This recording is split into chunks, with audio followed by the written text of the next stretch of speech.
Hello, everybody. Oh, wow. Check that out.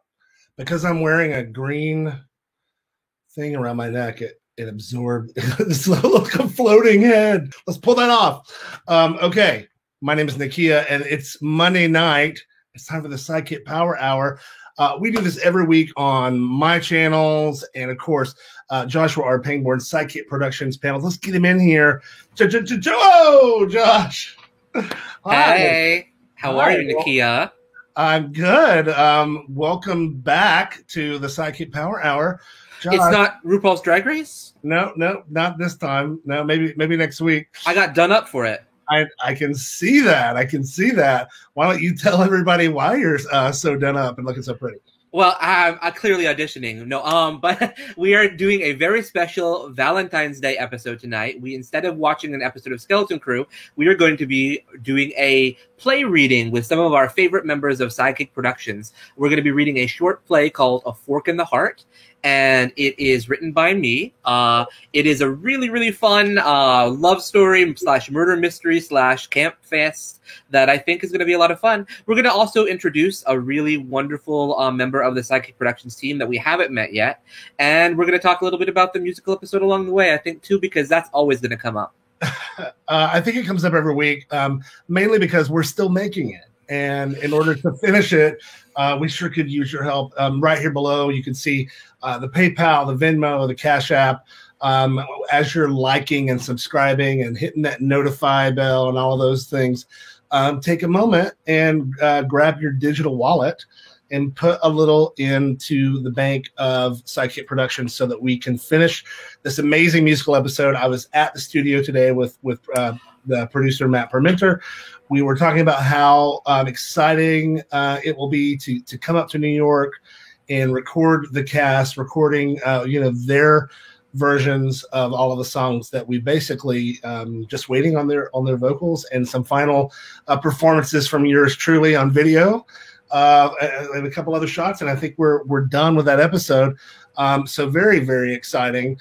We do have a big night ahead of us, obviously, as we always do, but tonight is definitely a little bit bigger than normal. So we want to bring in our regular guest, of course, Ashley Monique Menard. RuPaul's Drag Race, start your engine. Ooh. Ashley, congratulations on season 1 of Art of Blowing It. How are you feeling? You know what? My mama watched it today, and her favorite character is Felix. Yes. Her favorite character is Felix. She loves Felix. She's his #1 fan. I love Felix too. So I do too. She loves Felix, and she says my character's a lot like my dad. Oh. Okay. Well, if you want to find out what her mom is talking about, head over to theartofblowingit.vseries.com. That will take you to where you can binge all of the episodes from season 1. Of course, created by Ashley Monique Menard, starring Ashley Monique Menard, written by Ashley Monique Menard. In my mama's eyes, starring Joshua R. Pangborn. That's it. I'm just there. Josh does have a very, he's one of the main characters of the show. All of us here at Sidekick Productions, pitch in anytime we can, and it's a big family affair. So please check it out. I know our audiences that have seen it all at this point. One of the things we're seeing in comments is, when will there be a season 2? 2022. Okay. 2 for 2 for 2 for 2. 2 for 2 for 2. I can't wait. And so why don't you stick around as we welcome another very special guest to the room. We know him. We love him. This is, he's never been on the show before. It's someone who maybe many of our shows would not be possible without. I know it is. It's Anthony.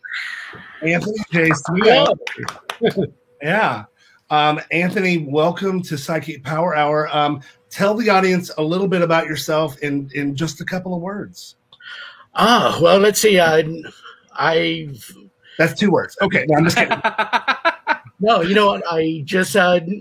I live in New York. I do the typical New Yorker thing by trying to act and be a screenwriter and, forget about my friends once I get big, that kind of deal.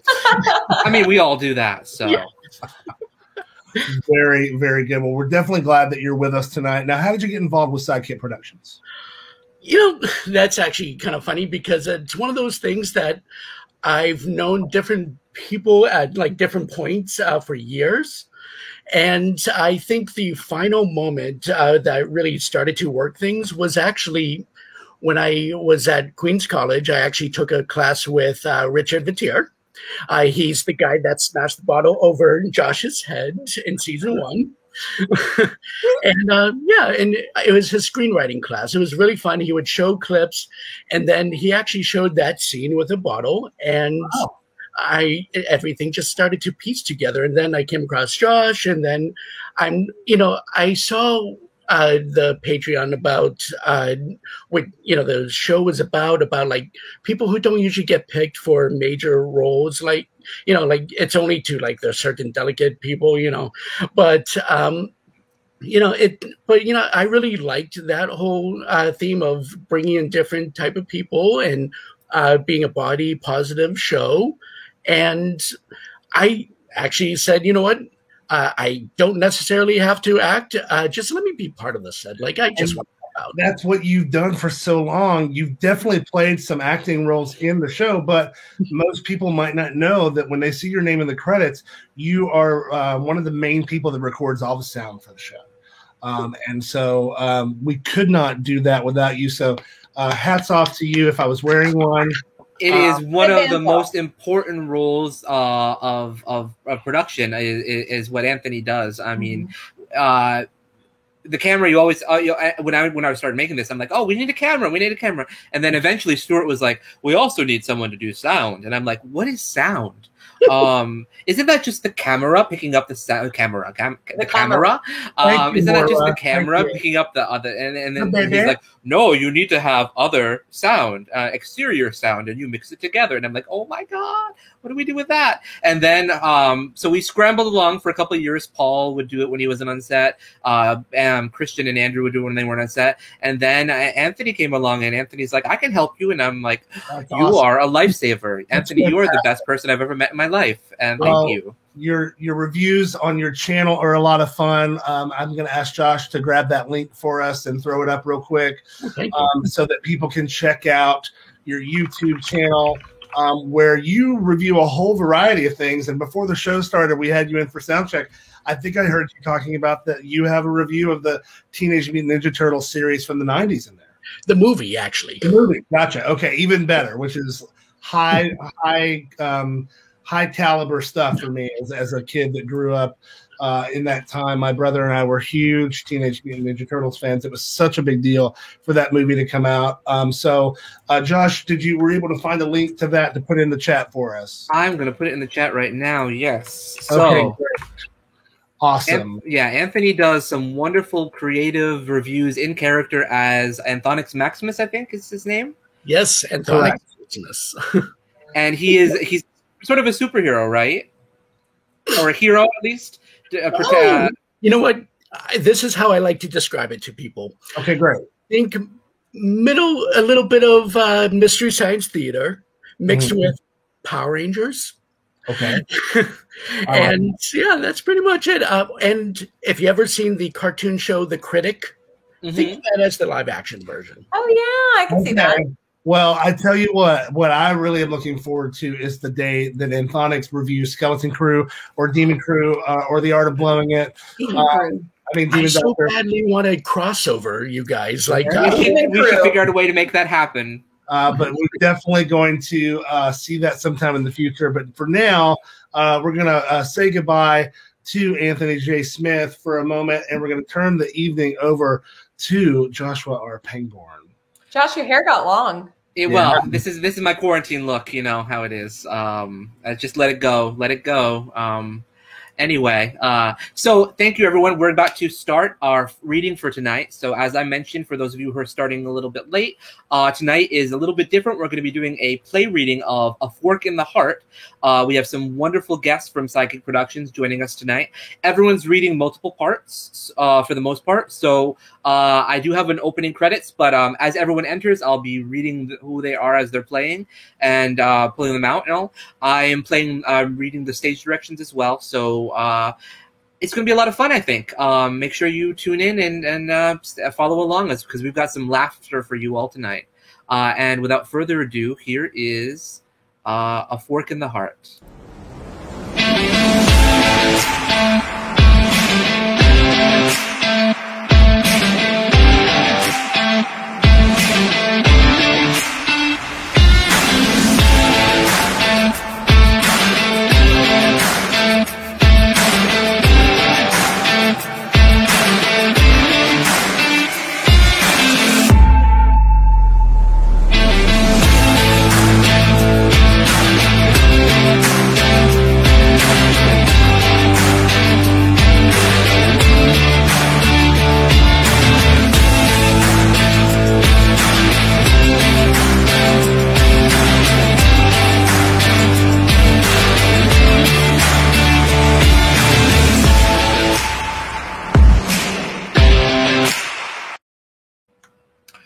Scene 1, we are at the wedding.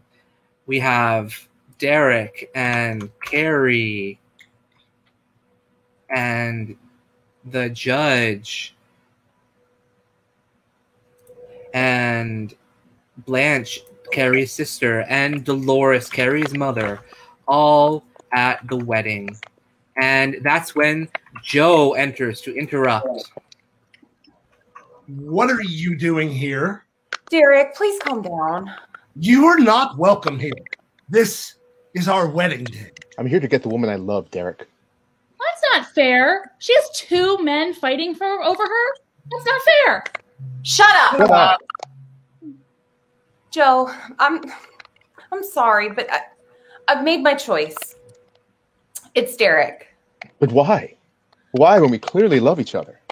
Because I love her more. You fool. Don't be ridiculous, Derek. You only love yourself.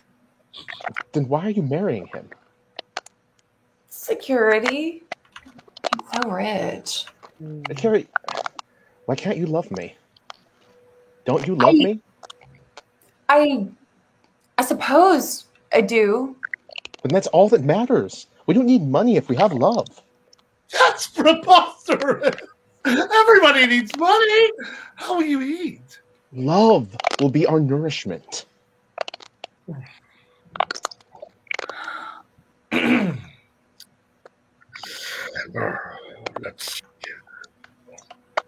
Is Dolores here? I think Carrie. Dolores is frozen. Carrie, So I don't know, Joe. I mean, I do love you. No, Carrie, no buts. Remember how much you love me. Remember the night we danced to this song. he looks around. I said, remember the night we danced to this song? Nothing. Wait here. Well, no, we will not wait. We're trying to have a wedding here. No, really, it'll just take a second. He exits. Oh, seriously, the nerve of some people. Please, Your Honor, carry on. Very well. By the power in me in the state of... Excuse me, Your Honor, but we should wait a minute before continuing. Carrie? He did say it would only be a minute. Don't listen to her, Your Honor. Please, continue. The girl doesn't know what she's saying. You can't possibly be considering this Joe, can you? I don't know, Derek. Oh God, I'm so confused. You know, if you don't want Derek, I'll be happy to take him off your hands. Oh, shut up. Shut up. Ah, Oh, Carrie, my dear, please try and think about what you're doing. This man clearly values you. Exactly. I love how you look on my arm. There. If that isn't high praise and a sign of devotion, I don't know what is. calm down, everyone. I want to see this crazy idea Joe's planning before I let him down. He's always been just so sweet to me. My dear, I really do have other things I must be doing today. There is a very important fishing trip I must be going on. Joe enters. Okay, sorry, everybody. Let's try this again. Joe, this has to stop. We haven't even been on a single date. I know, but we've shared so many poignant moments together. You served me drinks at a bar. That is hardly poignant. And we danced. We danced together, and when you cried because of this man here. I find it hard to believe that she would ever dance with you. Look how dirty your hands are. Not only did we dance, we kissed. Ew. Ew. Carrie, you actually kissed this dirty bartender? I was drunk. But Joe, he's such a good kisser. Even if he was a really dirty and he smells like beer. Young lady, will you be getting married today or won't you be? Come on, Carrie. Remember when we danced to this song? Valerie! Valerie enters with Gustavo. Sorry, Joe, was that my cue again?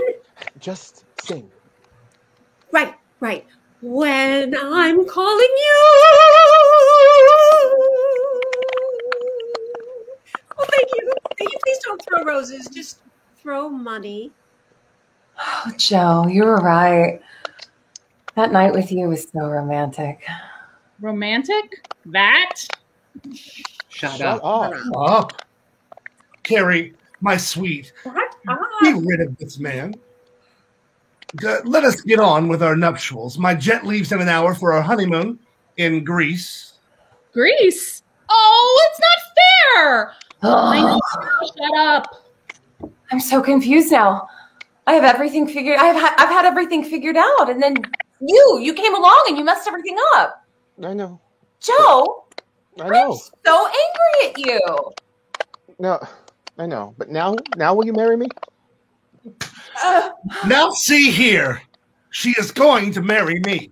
There are too many choices. If I choose you, I'll have love and affection, Joe.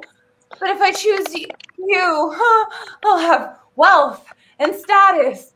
Derek, which one is more important? Love. Status. My life will take two very different paths depending on whom I pick. Which path would make me the happiest? Now is the time to make your choice, young lady.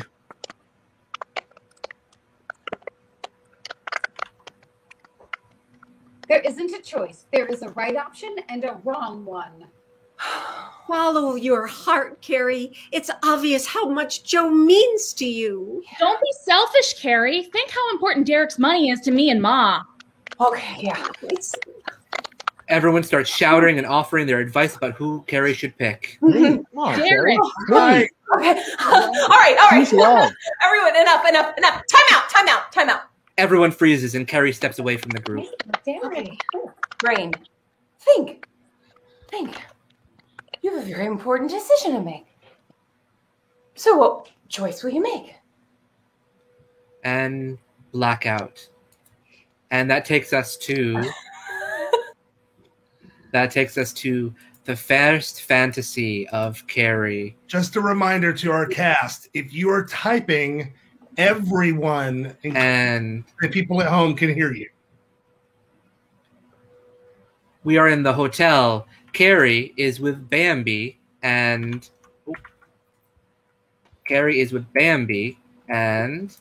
Candy, drinking champagne and laughing.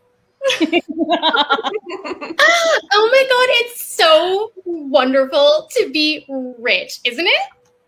It is. It really is. I'm so happy that I married Derek, Bambi. Really, I can't believe you even considered doing otherwise. It was a moment of weakness. What can I say? But really, what could that bartender have that Derek doesn't? Let's just say while we both have something pretty let's just say they both have something pretty impressive in their pants. Derek's is just in his wallet. Stop! You're too much. I know. Oh, really, this heat is deadly. I am parched.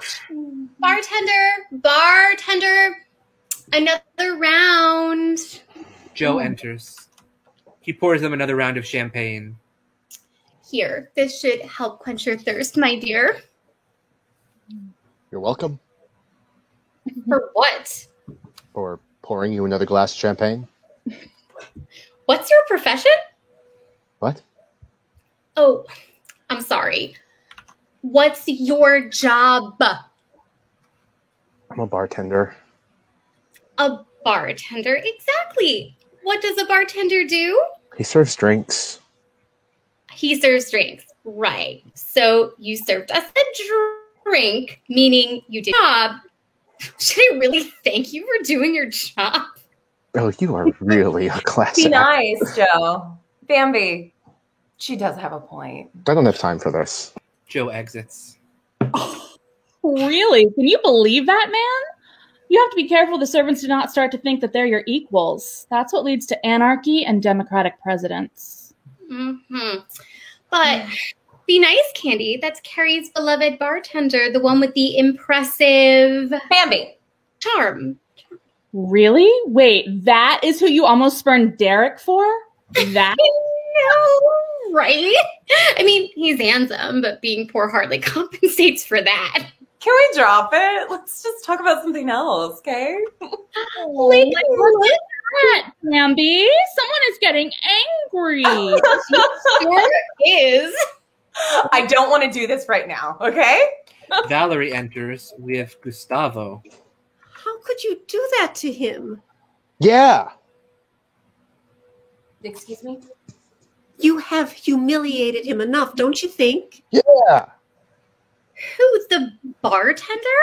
Joe. His name is Joe. He should, be used to humiliation, though, shouldn't he? I mean, he is, a bartender. You are a monster. Yeah. Really, you had better watch yourself, girl. You are a singer. Your job is to entertain me. That is all you are good for. Do not start thinking you can talk to me socially. Valerie takes Candy's champagne glass and tosses it in her face. Hey! Bambi stands and slaps Valerie. What? Who do you think you are? We are your betters. Why? Because you make more money than me? Yes! I'm going to tell my boss you assaulted me. Really? Please do. Let's see what your employer says. In fact, let's get over here right now. Candy. Candy rings a bell, and Joan enters. Miss Candy, Miss Bambi, Miss Carrie. How can I help you? I think your singer has something to say to you, actually, Joan. Valerie? Yes. What is it? Gustavo puts a hand on Valerie's shoulder and shakes his head, and Valerie sighs. Nothing. Forget about it. Really, I will not be forgetting about this. Look at what she did to my dress, Joan. She got champagne all over it. Valerie? Is this true? It's an improvement, if you ask me. Carrie. I'm sorry, Candy, but you don't have the slightest bit of fashion sense. That dress, it's so last week. Be that as it may, I cannot have my employees spilling champagne on the valued guests. Valerie, you are fired. I'm what? Out of work, out of our hair. Now take your screeching elsewhere and leave us in peace. Miss Candy, Miss Bambi, Miss Carrie, please let me offer you a free afternoon in the hotel spa as a courtesy for this offense. Thank you, Joan. We accept. Come on, girls. Which way is the spa? Oh, I'm sorry, Miss Bambi. I didn't mean this afternoon. Oh, that's all right. I do. I'm sorry, but that is impossible. The spa is booked up all day. That's okay. You can just cancel those other people. That would be highly irregular, Miss Bambi. I am a highly irregular person, Joan. That's one way of putting it. Valerie! Hey, you just fired me. I don't have to watch what I say anymore. Bambi, can we just wait for the spa day? Well, we could wait for it, yes. But we are not going to, Carrie. Because we are better than everyone else. Bambi and Candy and Carrie all exit. Wait, please. I'm afraid. I must insist. This is all your fault, Valerie. Pack your things and be gone. Why do you let them push you around like this, Joan? Because I have a job to do. Some of us were born to serve others, and some of us were born and doomed to remain spoiled babies. You know what you do with a baby, right? You spank it. Not when the baby is married to a United States Senator. Oh, Joan, Bambi isn't married to the senator. She's just sleeping with him. What? Where is his wife, then? In another room, sleeping with her boyfriend. I'm truly sorry I had to fire you, Valerie. You were not a very good singer, but you always had the best gossip. Joan, this masseuse is not cooperating. Goodbye, Valerie. Joan exits. Yeah, well, I don't need this job. There are plenty of other ways I can earn money. Hey, don't cry, Gustavo. We'll figure something out. We? Well, sure. We might not work here anymore, but there are plenty of places where we can play our music for people who will appreciate it. What do you mean we don't work here anymore? I didn't get fired. Just you. I'll miss you. But hey, a man's got to eat. Joan re-enters. I have a thought. Gustavo, without a singer, there's no need for a ukulele player. The instrument is atrocious on its own. You're fired too. Pack your things. Joan exits again. No, Valerie, you ruined both of us. That's it. Our mutual duo is no more. I hate you. Gustavo exits. Just as well. Time for me to go solo anyway. A masked figure enters, cloaked and hooded. She blocks Valerie's exit. Excuse me? The masked figure stabs Valerie. She screams, collapses, and dies. The masked figure exits, and Sandra enters. What was that? Oh my God. No, Valerie. And Madame Bovary enters. Excuse me, laundress, but I wasn't finished telling you about the proper method for washing my stockings. Laundress, excuse me, are you even listening to me? Georgette enters. Hey, everybody, take it easy. What's with all the screaming? I do not know, maid. The laundress ran out on me while I was speaking to her, and I found her here, on the floor, crying over this corpse. Georgette, it's Valerie. She's dead. Valerie? Excuse me, do you mean to say this is a real person? Of course it's a real person. Who else would it be? I just assumed that it was part of the, I don't know, the hotel's decor. You just assumed that the hotel used dead bodies as decorations. Well, why not? My first husband did. It's not so strange. Do the two of you mind? Valerie's just been killed. Can't you just take this somewhere else? Oh, I'm so sorry, laundress. Was this your sister? Sandra's a lesbian. I don't care where she's from. No. You don't get it. She's a lesbian. This is not the time for racism. Can't you see she just lost her sister? Valerie wasn't my sister. She was my girlfriend. Oh, you young people. All your new fancy terms for one another. Beverly enters. What's going on here? Why am I paying these ridiculous prices when I have to deal with screaming in the middle of the day? Well, it seems this young woman's sister, whom she refers to as her girlfriend, has been killed. Oh, you mean that corpse is not meant to be decor? Apparently not. Oh, that's absurd. I know, that's what I said. Why don't you both shut up and do something useful? Oh, I will not be spoken to that way by the help. Perhaps the maid is right, though. You are a senator's wife, are you not? You could offer some comfort to the grief-stricken laundress. All right.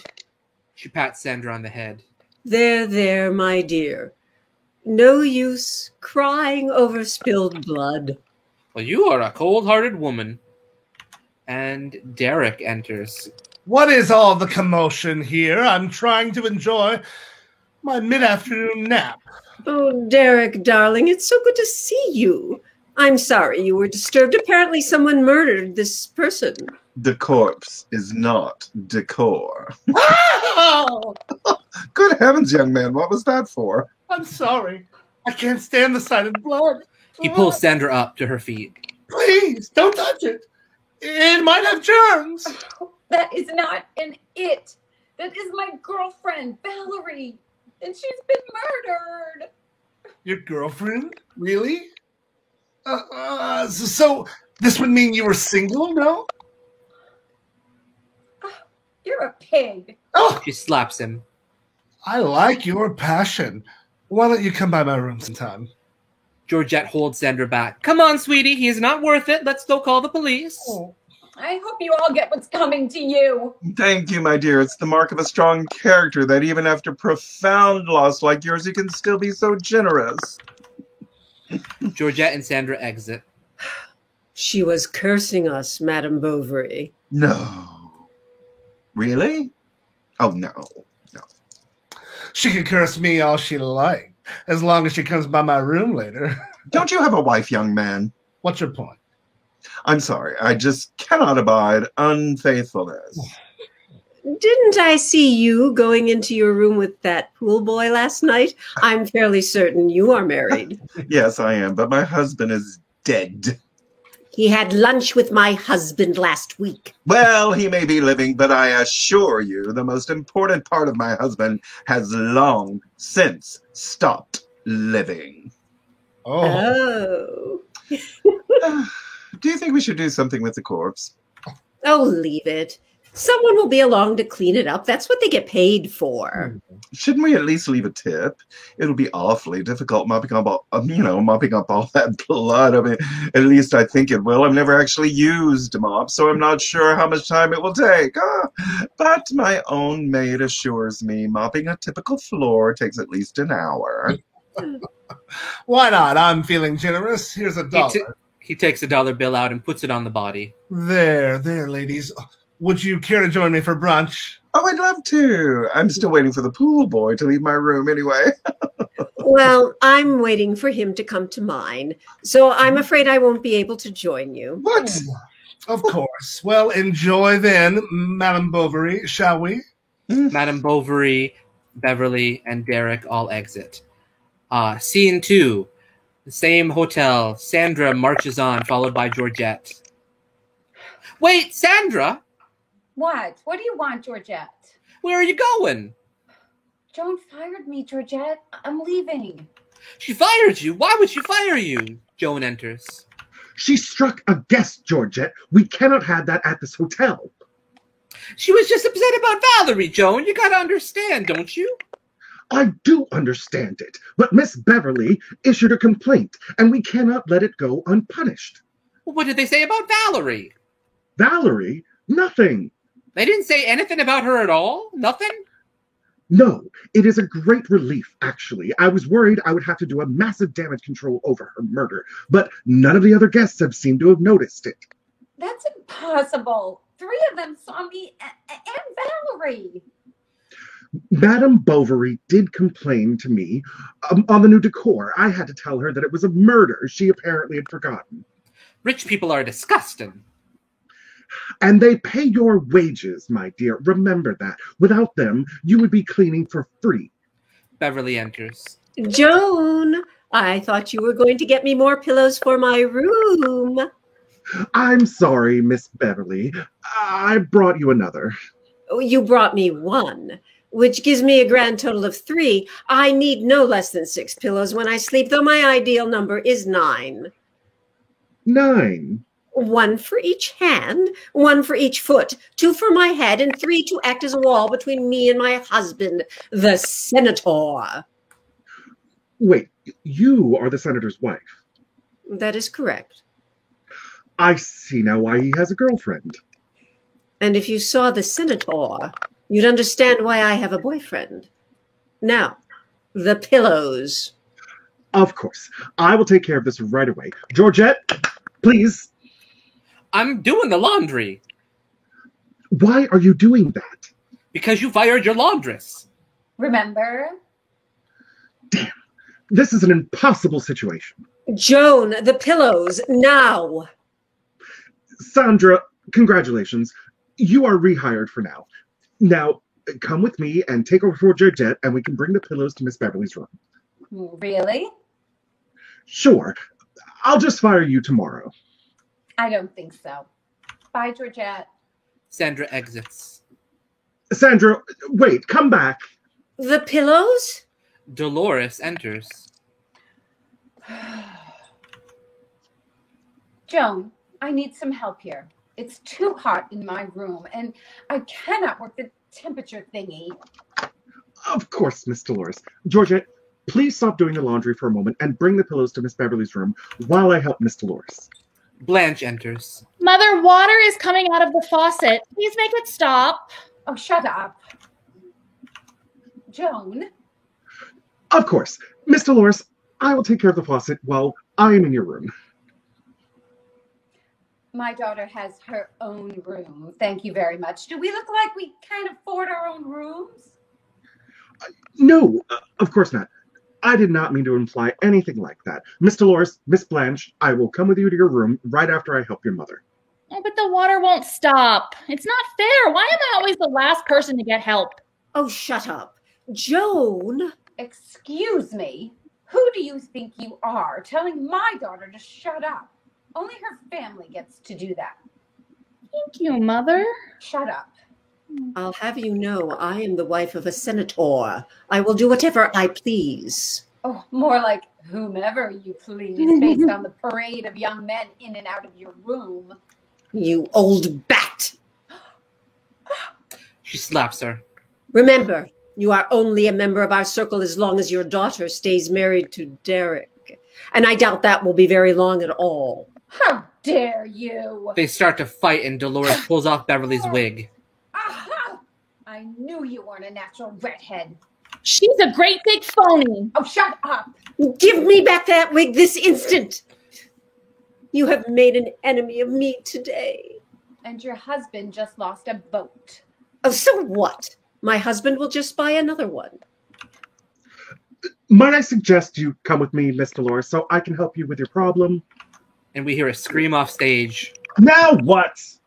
Madame Bovary enters. Look what that imitation laundress did to my favorite blouse. She holds up a pink shirt. I'm sorry, Madame Bovary, but I do not see anything wrong. The blouse is supposed to be white. Oh. Please, Joan, get the old laundress back. She can't. She fired her. You fired her? After her sister? Girlfriend. Just died? Murdered. She was murdered.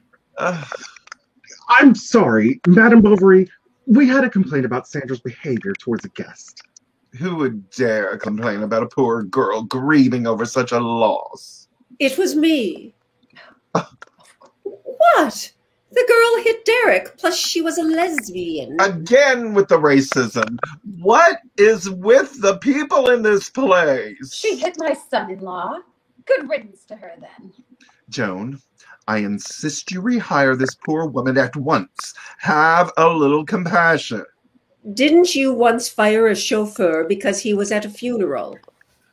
Well, yes, but I missed a very important salon appointment because of him. Yes, but the funeral was for his wife and 2 children who had died in a fire.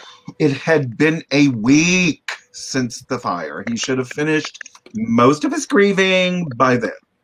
And Derek enters. Mother Dolores, your room is exceedingly warm. Can something be done about it? I'm waiting on Joan. Well, Joan? Right. I can handle this. Miss Beverly, Miss Dolores, Madame Bovary, if you would all return to your rooms, I will handle each one of your problems in turn. Oh, but what about mine? Shut up. Mother Dolores, do you think I could borrow Blanche's room for a bit? Of course. Blanche, stay down here until Derek is finished. Oh, but that's not fair. Oh, shut up. He's paying for the rooms. He can do what he wants with them. Very well. I will see you soon. Beverly gives Joan a tip. And here is a little something to make sure you help me first. And Beverly exits.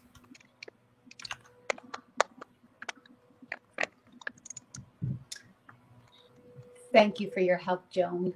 And here's a little something to make sure you help me first. Dolores gives her a tip, and she and Derek exit. Take your time, dearie. And here's a little something to make sure you help me first. Madame Bovary hugs Joan and then exits. All right, Georgette, the pillows. Then do something about the faucet. You probably just have to turn it off. You know how dumb these rich people are. That's not very nice. I'm going to tell my mother on you. Oh, shut up. Report back to me when you're finished. Georgette and Joan exit. Great. Now I'm all alone. What am I supposed to do now? A figure comes on, hooded and masked. Are you here to tell me to shut up? She stabs Blanche, who screams.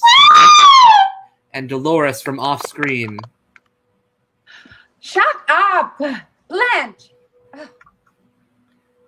And Bambi and Candy enter. I don't know, Candy. I'm starting to get bored with the senator. Really? But he is so powerful. And so wrinkled. I feel like trying something much younger. Maybe Carrie's bartender? Really? Well, not forever, of course, just for a few nights.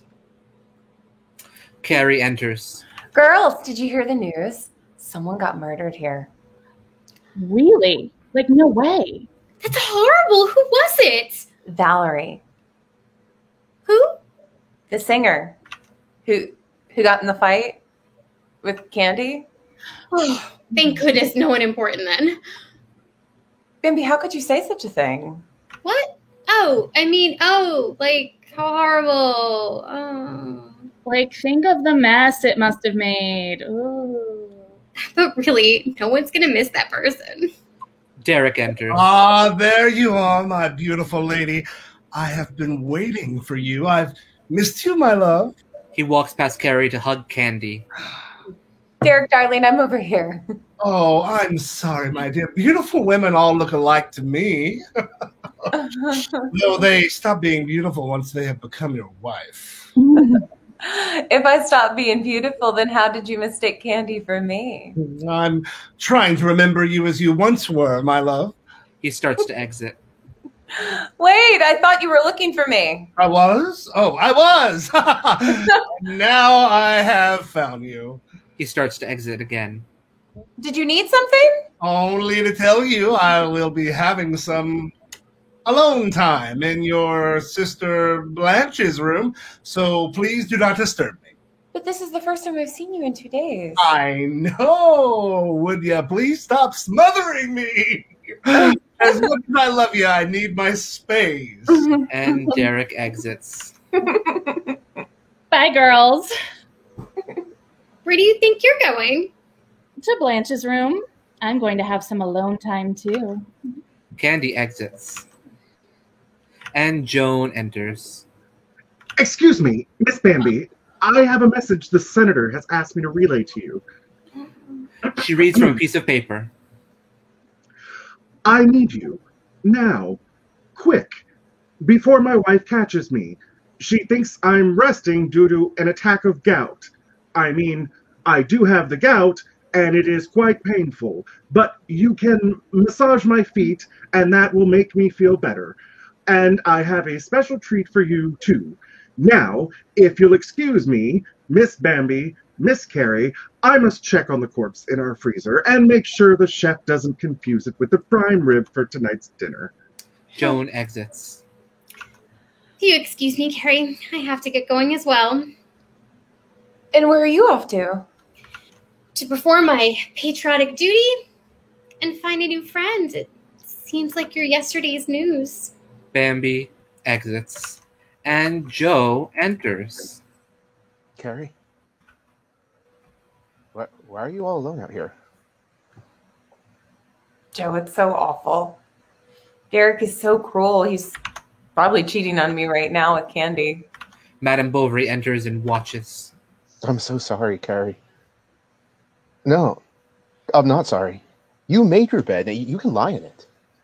I can't. It's too crowded at the moment. I warned you way back when, Carrie. I told you should have chosen me. But you went for the money.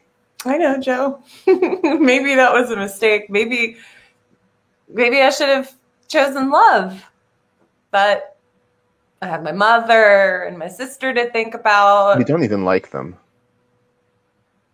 Yeah, but they're family. I'm not supposed to like them. Do you expect to come crawling to me, crying whenever Derek hurts you? What am I supposed to do, just stand here and listen? No, you can comfort me. I'm sorry, Carrie. That's not going to happen. I'm not some old chair you can come sit on whenever you want to feel comfortable. I'm a person with feelings, too. You've done your best to hurt me in every possible way. I don't mean to hurt you.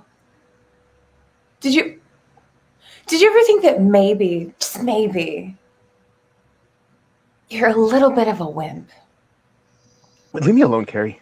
Don't talk to me unless it's to order a drink. And Joe exits. My dear, that is so sad. That wimp seems to really love you. Maybe he does, but love just isn't enough, Madame Bovary. No. No, it never is. But it does help to keep you warm. Money makes for a terrible blanket on a cold winter night. But with money, I can buy as many blankets as I want. Do you love your husband? I thought I did when I chose him. But now? No, not even a little bit. Nothing is more tragic than a marriage without love. I don't know. To me, it just doesn't rank up there with genocide. My dear, we have charities to donate to who take care of problems like that. But there is no charity which helps ease an empty heart. It doesn't matter anyway. I'm married to Derek. And that's how it'll be. I can't divorce him. I signed a prenup. I'd be left with nothing. And I'd have my mother and my sister. But nothing, not nothing, honey.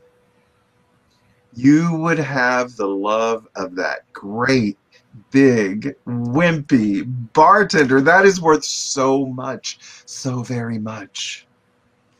Listen to an old woman. I've had 4 husbands. I have 3 mansions. I have 2 white tigers.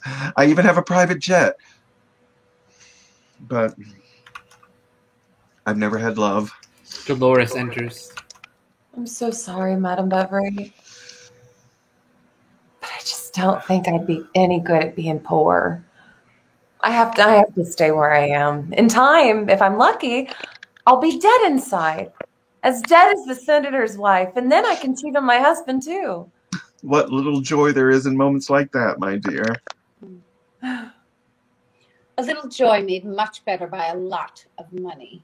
Carrie, come away from this woman. She's mad. I'm not mad, Dolores. I'm rich. That makes me eccentric. Very well. Carrie, come away from that woman. She's eccentric. I don't know, Mother. That just doesn't have the same sense of urgency. No, it doesn't, does it? No. Don't think I don't know what you're doing, Bovary. You're trying to get Derek to be hubby number 5. Well, it won't work. He's married to my daughter, and all his money will be mine. I mean, hers. It will be hers. A slip of the tongue. I assure you, Dolores, I have no desire to take anything from this young woman, except her heartache. Georgette enters. Miss Carrie, Miss Bambi has asked me to... Good heavens, Maid! What is wrong? There! Come now, spit it out. What is it? What is wrong with you people? Don't you see that a poor woman's been murdered? What? Where? She sees Blanche's body. Oh my! How dare you? She is not a poor woman. I don't think she meant poor in the literal sense, Dolores. Oh no! Not Blanche! Oh, Carrie, step back. You're going to get blood all over your beautiful dress. Oh, She was your daughter. I know she was my daughter. I gave birth to her, thank you. Doesn't mean I miss her. She wasn't the one married to Derek. Mother! How can you be so cruel? Joe enters. Georgette, what is it? There's been another murder. Joe, hold me. She It was hugs him. Blanche. It was Blanche. Oh, Carrie, I'm so sorry. Carrie, let go of that man. What if your husband saw you? Her husband is not here, where he should be. Instead, he's upstairs with Candy. He's a powerful man, and he's entitled to his diverse appetites. Carrie, don't you go making Derek feel bad for having a bit of extracurricular fun. Your mother is a monster. There are screams from upstairs. Now what? Derek rushes on.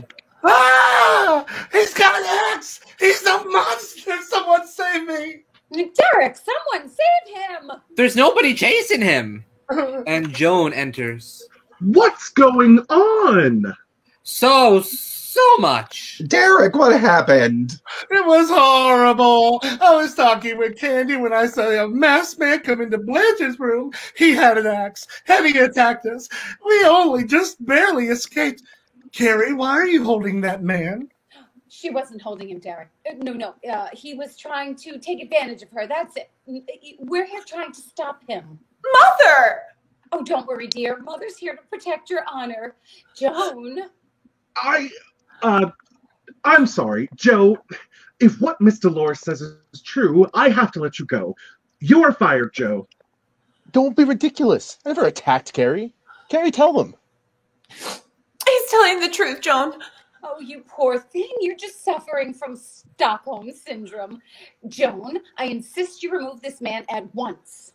Madame Bovary? I'm sorry, bartender, did you say something? I was lost in thought. You, please. No, wait a moment. Derek, you said we. What? You said we escaped, but if you and Candy escaped, then where's Candy? You daft woman, she's right behind me. He turns around. I don't understand it. I was holding her hand! He looks around to see the severed hand in his hand. That's it. That's what is bothering me. You're holding a severed hand. Beverly enters. There is blood all over the place, Joan. Why hasn't one of your maids cleaned it up yet? Two people are dead, Beverly. Death is no excuse for not doing your job. You there, maid, are you dead? No. Well, then get to work. This has got to stop. People are dying left and right. I am going to call the police. Oh, no, please. Think of the scandal involved for my husband, the senator.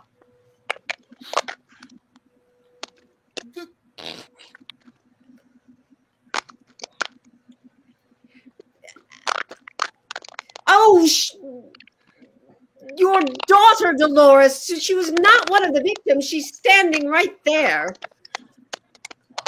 My daughter was one of the victims. No, she wasn't. She is standing right there.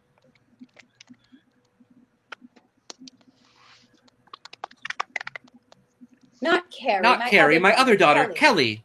Blanche! Not Carrie, my other daughter, Blanche! Kelly. Oh, It's Blanche. Well, that's not such a great loss, then.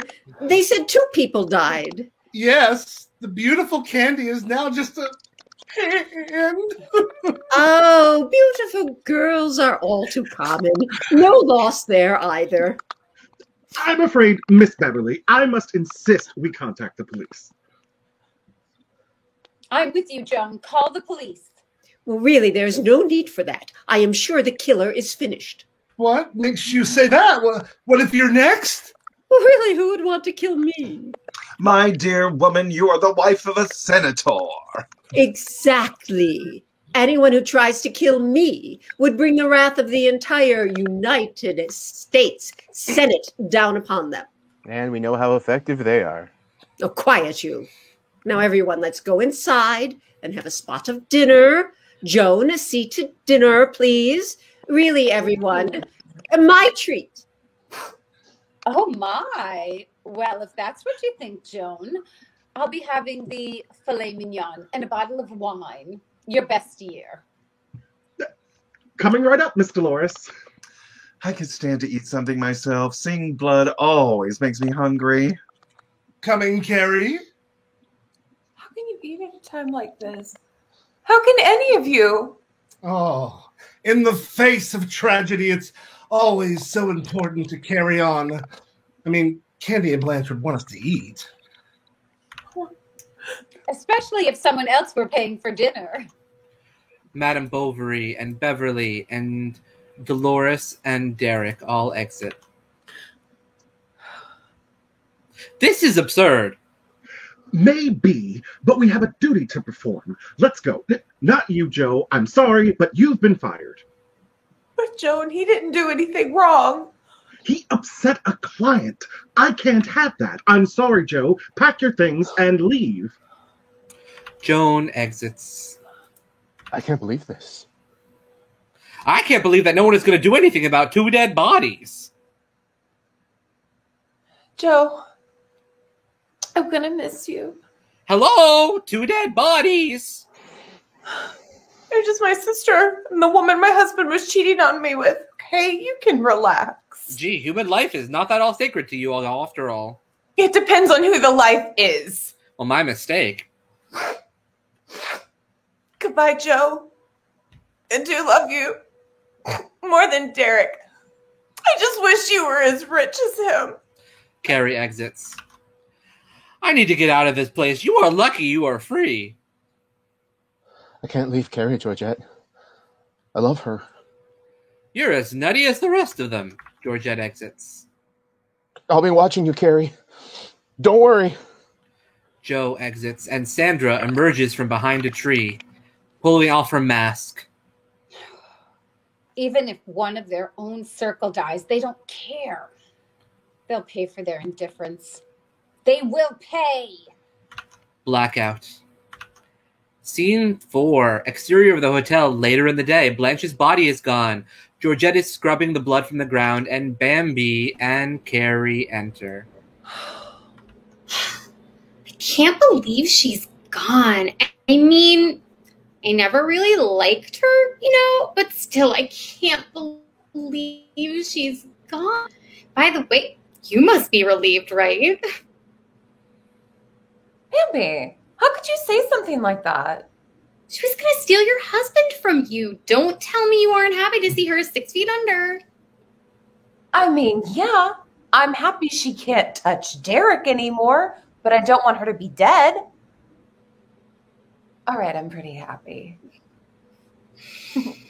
And Beverly enters. Joan, where's that blasted woman? Bambi. Beverly. Haven't seen much of you lately. I've been around. How's my husband? He's, starting to act his age, if you know what I mean. Well, he's your problem, my dear. I have plenty of young men occupying my life. I don't have time to hear about my husband's love life. Or lack of one. But you asked me. I just enjoy hearing how you're getting the short end of the stick while I'm enjoying a forest of mighty branches.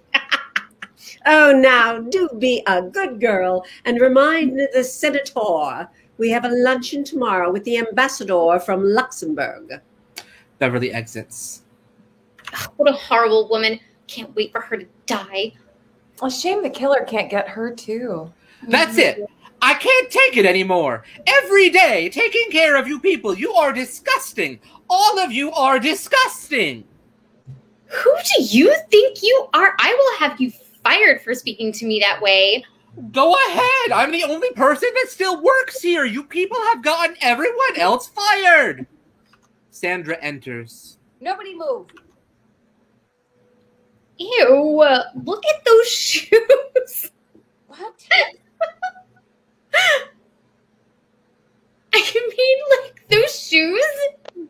match your hood at all.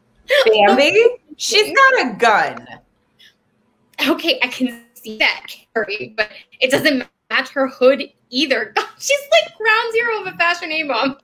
Oh, one more word, and I'm just going to kill you. Well, let's face it, I'm going to kill you anyway. Wait, why? Nothing phases you people. Someone dies, and you just go on with your petty lives. Madame Bovary enters. So, this is where everyone is. Be careful, Madame Bovary. She has a gun. Good heavens. That gun doesn't match that mask at all. I know, right? Don't worry, old woman. You're safe. You're the only one who showed any compassion to me when I was weeping over my beloved Valerie. Wait, Sandra? Sandra takes off her mask. I loved Valerie, and none of you cared that she died. Who? Oh my, the woman whose sister was murdered. Who? That ignorance is exactly where you're going to die, Bambi. I don't get it. You killed my sister and Candy. I did. Mm-hmm. But you didn't kill Valerie, did you? Of course not. I loved Valerie. But then who killed Valerie? I did. What? I killed her. I'm sorry, Sandra, but I wanted to get her out of the way because, well, I love you, Sandra. You love me? I don't understand. Are you her sister too? I knew you loved Valerie, and I wanted you to myself, so I killed Valerie. You know what this means, right? That we can finally be together? Sandra shoots Georgette. Bambi and Carrie scream, and Derek enters. Whoa! What was that? Carrie, what are you doing? Screaming! Can't you see I'm suffering from the death of Candy? Have you no heart? Derek! Candy's death has been very hard on me. She was the most beautiful woman staying at this hotel. Derek! Let me speak. You never let me finish. It was frustrating. Derek! Fine, what is it? Carrie points to Sandra. Oh. Who's next? Don't kill me. Kill her. My hero. Let's get rid of the bimbo first. My name is Bambi. Sandra shoots her.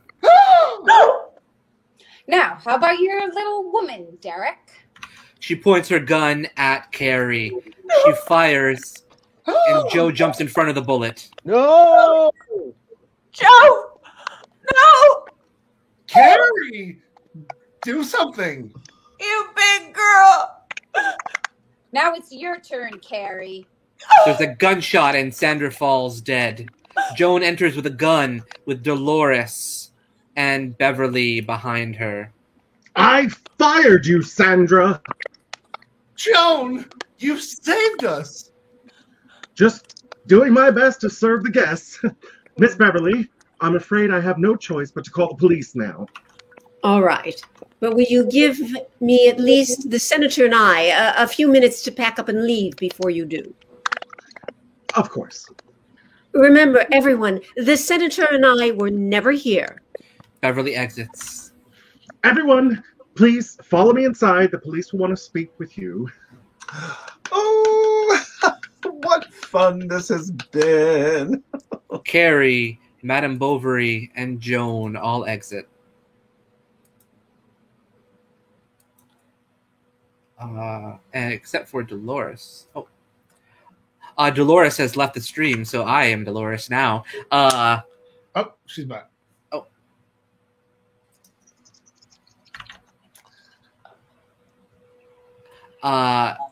Madame Bovary has just exited with Carrie, and Joan and Dolores and Derek are left on stage.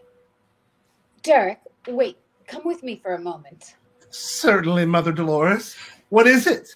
They exit, and there is a scream heard off stage, and Carrie rushes on. What was that? Dolores enters with a head and an axe.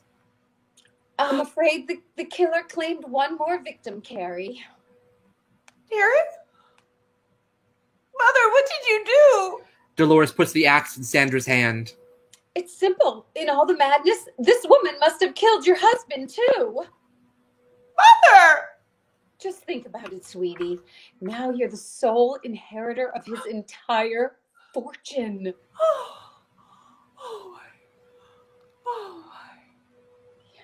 Oh my.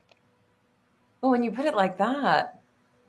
Just remember who made all this possible for you, my dear. I will never forget what you did for me, Mother. She looks at Joe's dead body. Oh, Joe. Thank you for saving me life. Thank you for saving my life. I'm so happy I married Derek. Now I'm single and fabulously rich.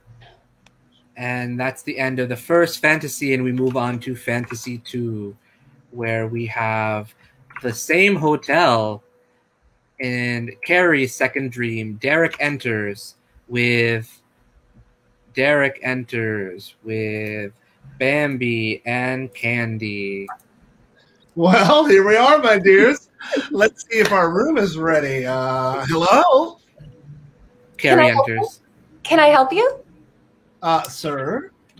Can I help you, sir? I'd like to know if our room is ready-made. Certainly, sir. Let me check. Carrie exits. Like, I can't believe she is still here. Can't believe you almost married her. I can't believe the two of you are thinking about her when you have me to focus on. I guess nobody wants to go shopping after we check in. Oh, Derek, I'm so sorry. I really want to. Like me too. Well, we'll see. Maybe we'll go shopping tomorrow if you both are good little girls. Joan enters. Your room is ready, Mr. Derek. Sandra, please escort these guests to their room. Of course. This way, please. Sandra Carrie. exits with Candy and Carrie and Candy and Bambi and Derek. And Carrie. Carrie enters. Carrie, I know this will be difficult for you, but while Mr. Derek and his party are here, you must treat them as you would treat any other guest. Of course, Joan. That's a good girl. Joan exits as Joe enters. Are they here? Yeah, they're here. It's okay, Carrie. I'll help you get through this. Oh, why did I marry you? I have nothing. I have absolutely nothing. You have me. And I have you. I love you, Carrie. I'm so happy. Our life together is better than I could ever have dreamed possible. Your dream. My nightmare. You don't mean that. I could be wearing diamonds, Joe. Instead, I'm wearing a dirty brown dress and a wedding ring that's made out of string. You said that was charming when I gave it to you. Yeah, I thought it was, but I'd like a real one now. Carrie, come on. Nothing else matters as long as we have each other. It's easy for you to say. Beverly enters. Excuse me, bartender. My husband, the senator, and I would like to have a drink. Madame Bovary enters. Maid, my room is filthy. I demand you clean it at once. Yes, ma'am. Yes, ma'am. Carrie and Joe exit. Hello there. I don't believe we've met. I'm Beverly, the wife of the senator. My name is Bovary, Madame Bovary. Oh, what a pleasure to meet you, Madame Bovary. You simply must join my husband and I for a drink sometime, but tonight. Sure. What room is he in? 3B, the same as me, of course. Don't tell me you're staying in the same room as your husband. Of course I am. And what do you do with your boyfriend? Boyfriend? Don't be absurd. I have a husband who I am totally devoted to. I don't have a boyfriend. Ugh, pish posh. Don't tell me you're one of those happily married people. Oh, 20 wonderful years, each one more glorious than the next. The senator enters.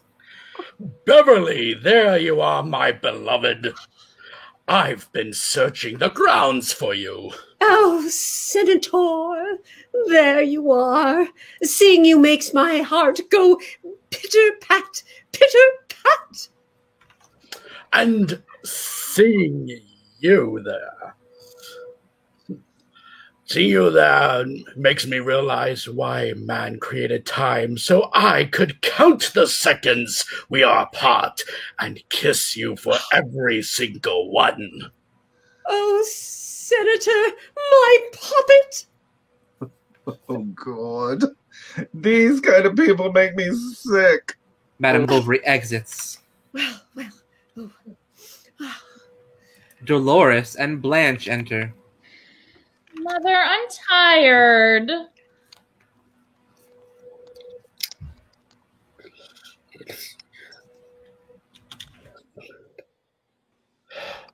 Mother, I'm tired. Oh, shut up, Blanche. Well, but we had to walk all the way from the airport. Couldn't afford plane tickets and a taxi. But why did you make me carry all the luggage? I was holding the map. I can't do everything. Why are we even here anyway? This is where Derek is staying. God help us. You are our only hope.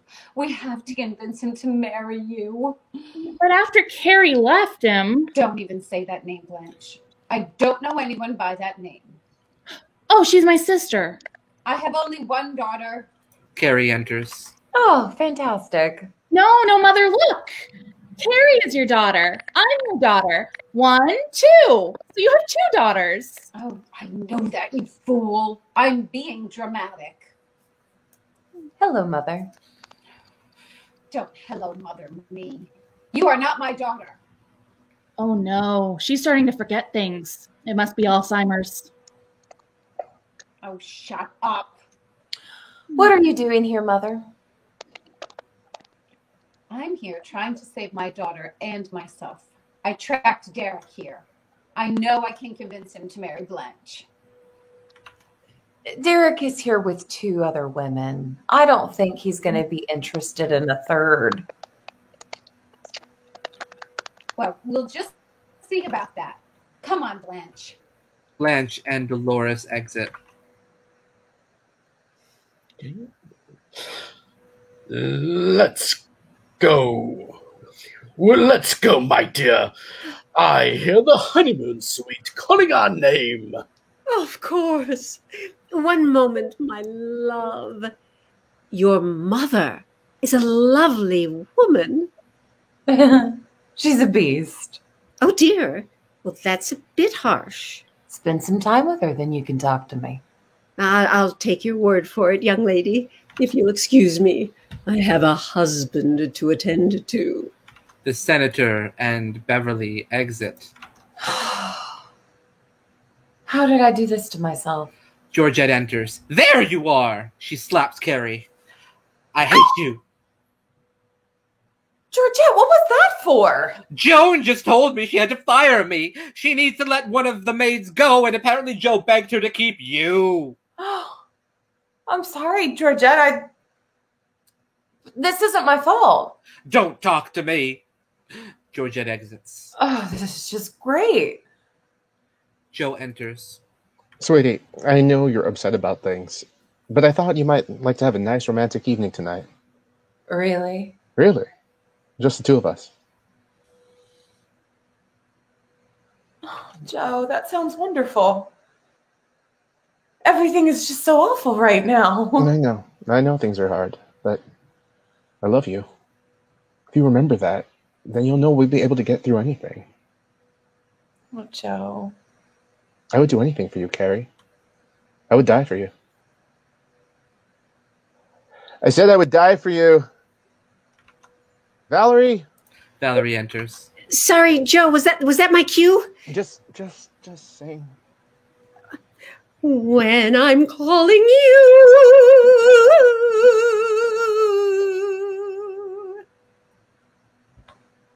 Joe, everything is so awful. It's just so awful. But somehow you just make it better.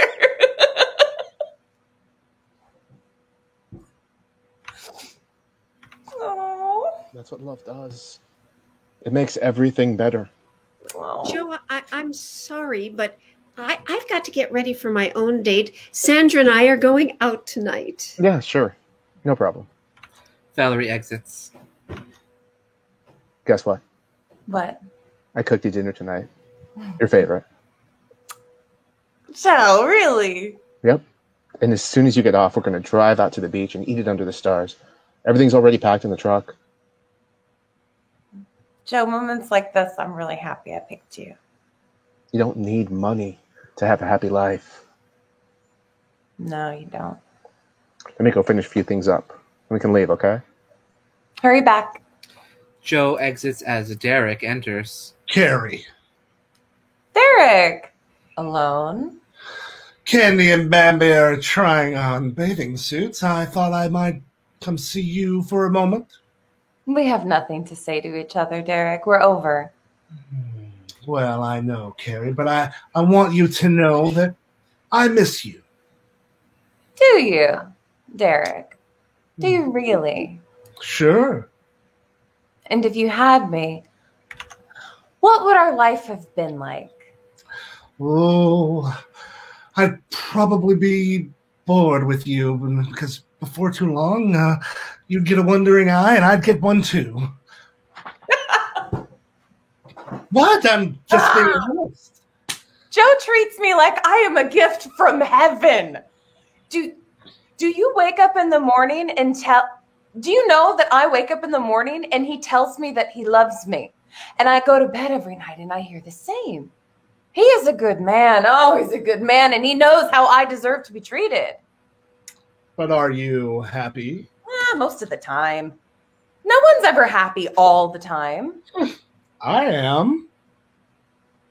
Ignorance is bliss. Ignorance is not happiness, though. But money is. Goodbye, Derek. And Dolores and Blanche enter. Derek, there you are. Oh, hello, Dolores. Fancy meeting you here. Oh, no coincidence, really. I followed you here. Yes, why on earth would you do that? Oh, to bring you your bride. That's me. Oh. Oh, shut up. So how about it, Derek? She's almost as good as Carrie. Well, look, she does have a good face, but I'm not overly fond of her hair. Sorry, no deal. Oh, please, Derek. I can't take being poor anymore. Please. Joe enters. What's going on here? Nothing. Just desperate people doing desperate things. Are you ready for our romantic night tonight? Every night with you is romantic, Carrie. Carrie and Joe exit hand in hand, blackout. We find ourselves back at the wedding with the judge and Carrie and Derek and Dolores and Blanche and Valerie. And someone from a typing pool. And it's the wedding from scene 1. Everyone is back in the positions they were in at the end of the scene.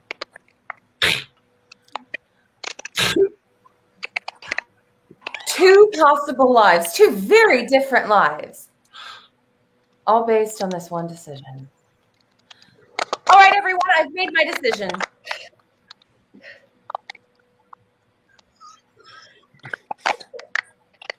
It better be the right one, my dear. If not, you are dead to me. Oh, that's charming, Mother. Oh, I know it's just going to be Joe. You know, Derek, if she doesn't choose you, I'm all yours. Oh, thanks, Blanche, but I'm going to pass. I would like to hear a decision soon. I am on a deadline, and the fish are biting. Thank you, everyone. You've all been so patient, especially you, Derek. And you, Joe. I've done a lot of thinking. I've tried to imagine what my life would be like with each of you. Derek, my life would be a life of privilege, but an empty life. And I don't think that you're able to remain faithful to me. And while I'll have the money, I won't have love. And that will turn me into something terrible. And rich people with no regard for others in my circle. And that will cause people to hate me and hate the people like me.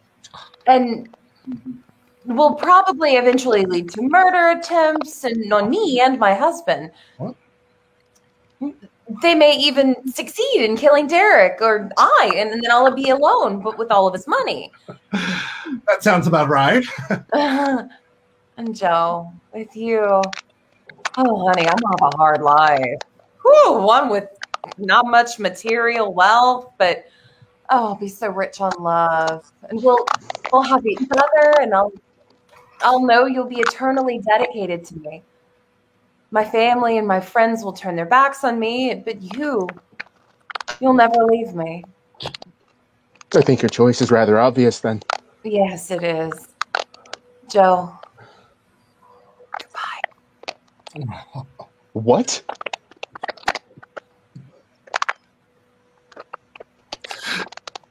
Oh, yes, thank you. Don't act so surprised, my good man. Of course, she was always going to choose me. But what about all you said? How you could have such a life with such warmth and love and happiness. I would have had all that with you. Thank you.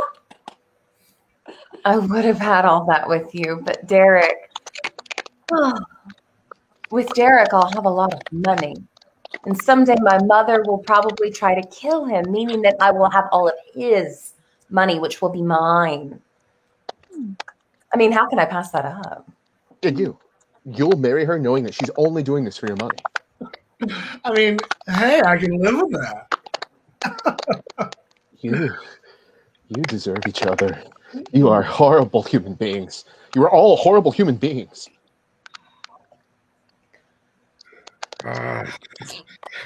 Young man, there is no need for that tone.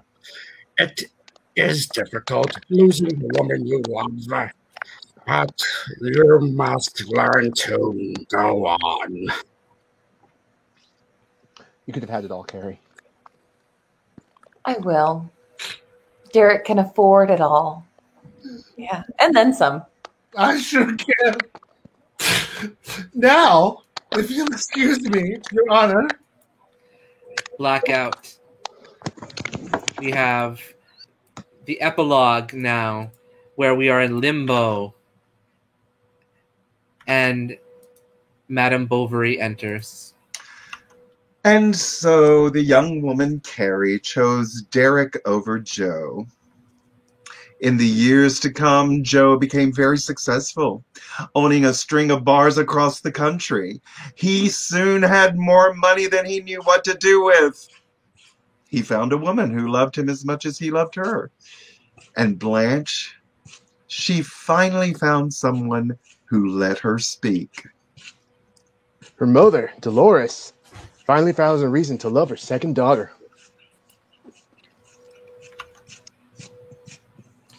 Sandra enters. Derek soon lost all his money in the stock market, and he and Carrie were forced to move into a trailer park. Joe, growing tired of his mother-in-law's selfishness, sent her to live with them. Joan.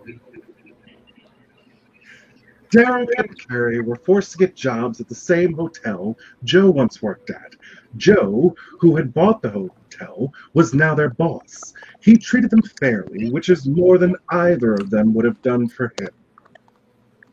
Carrie gave birth to 4 children. She and Derek grew to hate each other.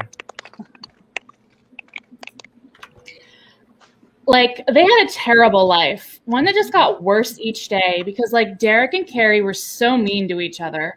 Dolores was constantly complaining, and that was, like, so hard on Derek and Carrie, too. After a few years, they put her in a nursing home and never went to visit her. Finally, one day Carrie couldn't take it anymore. She put her 4 children into the family car and drove it into the river. the 5 of them died. I'm just joking. She did stab herself in the heart, though. And then she died because, well, no one could live with a knife in the heart. The end.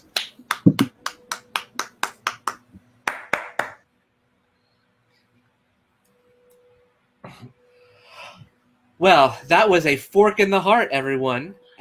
Starring some of the most wonderful people from Sidekick Productions. Thank you all for being a part of this tonight. Ooh, I had a lot of fun. It's warm in here, Miss Dolores. Well, I mean, we were having a heat wave of love and passion. For sure. For sure. This was a lot of fun, Josh. Folks at home, be sure to tell us in the comments what you thought. We've been watching here and there as best we can, but let's not forget that we do have an audience question that we totally forgot to ask you at the beginning of the show. So this week we don't have one. So next week we will have that same question probably. Well, probably the same question as well. But let's take a minute and let's bring back each member of tonight's cast and just thank them for their time. Let's start with Reverend Yolanda. Yay! Thank you so much. Thank you. It was so much fun. It's so good to see you all. So good to see you. And make sure you go to yolandananda.net. Yes. Yeah. Check out Yolanda's music. All right. And then let's get him in here. Anthony.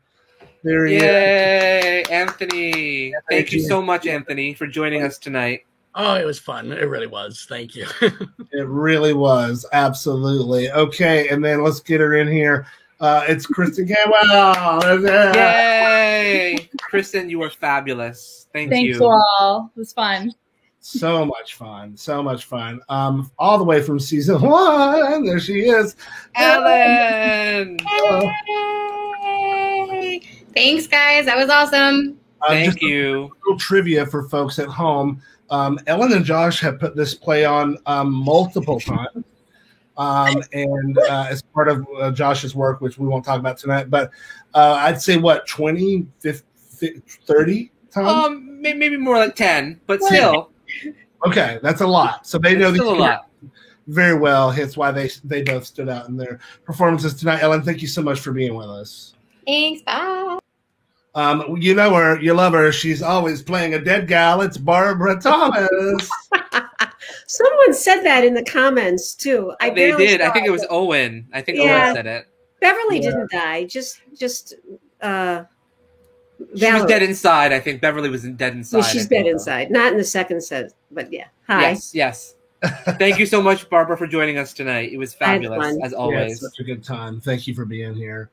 And then, of course, Mark Eugene Garcia as Joe and Gustavo with his ukulele, homemade, but still right? It musical as always. I'm always musical. I hope this worked as a ukulele. It's great. If it does, I believed it. So thank you. Thank you very much. Thanks for being with us again, Mark Eugene, and we'll see you back on Sidekick Power Hour sometime really soon, I'm sure. It was a pleasure. Thank you. All right. And then let's get them back in here. Stuart Keycheck. Thank you. The best hotel manager in the world. You like me. You really liked me. I forgot about Lisa. Okay. Thank you, Lisa. So love you, Lisa. Thank you. Hold hands. Take a bow. You guys. Ashley, hold my hand. Take a bow with me. Thanks, Lisa. Thank you. Very cute. Very cute. Well, we had a lot of fun tonight. Folks at home, again, let us know what you think. If there are other plays or scripts, like movie scripts, that you would love to see the Sidekick crew put on here, let us know. We might look into doing some more of this down the road. Obviously, this was our first time, so we had some technical hiccups that I could not control myself. I was corpsing a lot tonight, but yeah, I had so much fun. And I think we have to take just a second to celebrate. Happy birthday to Dave on the 20th. Yes, we're very excited for you. Happy birthday. Absolutely. And then I do have one piece of news to share real quick that I want to share with everybody. And that is that tonight, right this minute, if you head over to my YouTube channel right this moment. I have officially released my new lyric video. Ooh. This is an amazing video, y'all. And it's illustrated by the amazing Ben Wu. And I can't wait for everybody to watch it, but head over there and check it out. I have the lovely honor of taking all of his animations and turning them into, all of the illustrations and turning them into an animated version. So the corpse is not decor. I know that would be a good t-shirt, actually. But thanks to everybody. We appreciate y'all being here. We will be back here next week. Don't forget The Art of Blowing It, theseries.com. You can stream all of season 1 right now. DemonDoctor.com. You can stream all of season 1 and the Christmas episode and the quarantine episode right now. Skeleton Crew, theseries.com. You can stream series season 1 through 4 as we're working up to season 5. So definitely catch up, and we will be watching next week season 4, episode 2, right here on the Sidekick Power Hour. We love y'all. Bye. All things from the Sidekick Productions universe. And I thought I was going to forget all my lines. Because it's a body positive show. I read for the role of Hunter, and